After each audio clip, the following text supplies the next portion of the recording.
여러분 안녕하십니까? JTBC 아침 뉴스입니다. 오늘 아침 신문 살펴보겠습니다. 먼저 전북일보입니다. 코로나19로 음식점 등의 영업시간 제한이 연장되면서 대리운전 기사들의 한숨이 깊어지고 있습니다. 밤 10시 이후에는 손님이 거의 없어 하루 5만 원을 벌기도 어려운 실정이지만 대리운전 기사는 운수 종사자 재난지원금 대상에서도 제외돼 지원 대책이 필요하다는 지적이 나옵니다. 전북 도민일보입니다. 경찰이 코로나19 장기화에 대비해 신형 음주 감지기를 도입해 단속에 나서고 있습니다. 알코올 감지 센서를 개선한 신형 음주 감지기는 차량 내 알코올 성분을 정밀하게 측정할 수 있어 비접촉 단속이 가능합니다. 전라일보입니다. 노조를 폄하하고 욕설을 입에 담아 민주당에서 당원 정지 6개월 처분을 받은 익산시의회 모 의원이 나이가 많은 동료 의원에게 또 욕설을 해 파문이 일고 있습니다. 해당 의원은 지난 2일 예결위원 선출 과정에서 5분 발언을 신청했지만 받아들여지지 않자 폭언을 한 것으로 알려졌습니다. 매일경제입니다. 지난달 국회를 통과한 탄소중립 기본법이 2030년 국가 온실가스 감축 목표를 26.3%에서 35%로 크게 높이면서 기업들이 어려움을 호소하고 있습니다. 특히 철강과 석유화학, 시멘트 업종의 경우 천문학적인 전환 비용이 필요하고 생산량을 줄일 경우 많은 일자리가 사라질 것이라는 우려가 나옵니다. 지금까지 아침 신문 살펴봤습니다. 건축사무소의 잘못된 설계에 전주시가 건축 허가를 내주면서 공사를 맡긴 업체만 피해를 보고 있다는 보도 해드렸죠. 전라북도가 설계를 잘못한 건축사무소에 4개월의 업무 정지를 내렸고 건축사무소는 행정소송으로 맞섰습니다. 설계 잘못으로 제때 재산권을 행사하지 못하는 업체는 권익위원회에 고충 처리를 요청했지만 뾰족한 해법이 나오지 않고 있습니다. 정원희 기자입니다.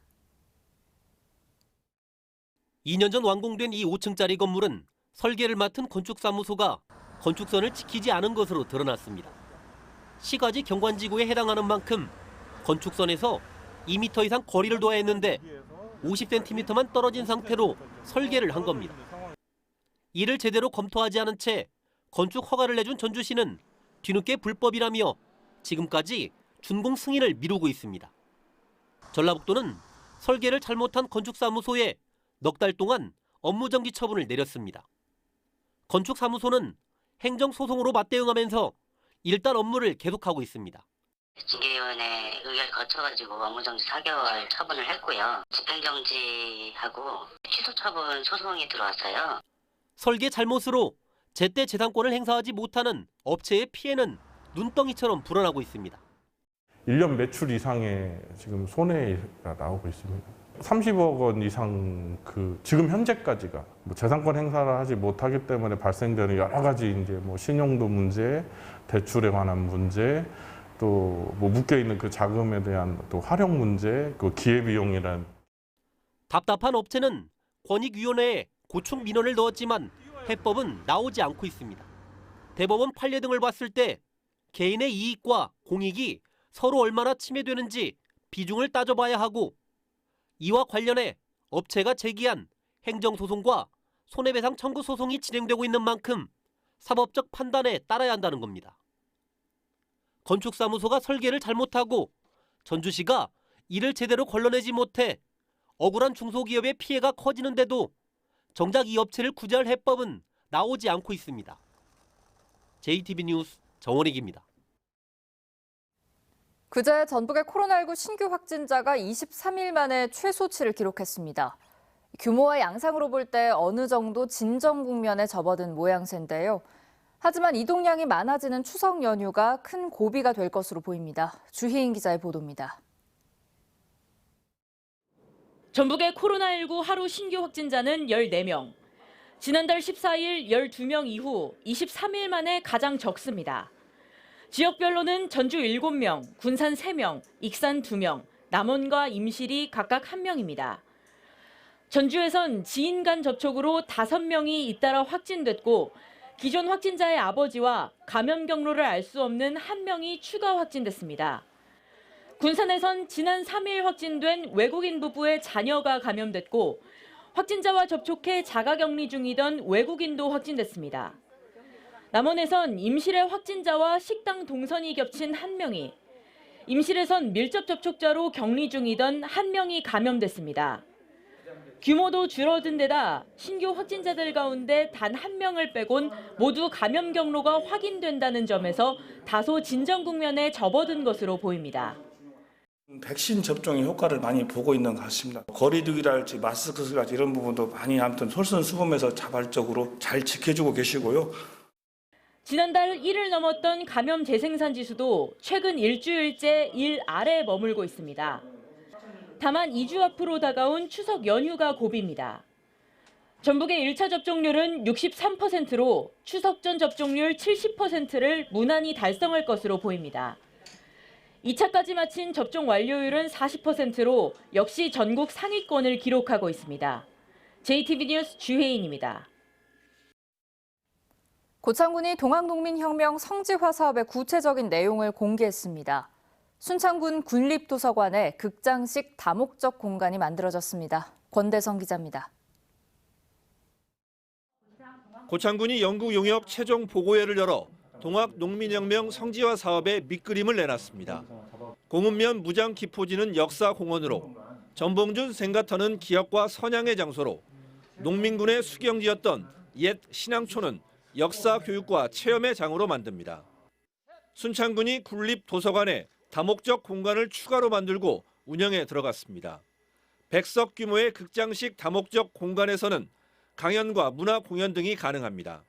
앞으로는 국민들에게 인문 강좌나 독서 발표회 등의 문화 프로그램을 보다 폭넓게 제공하겠습니다.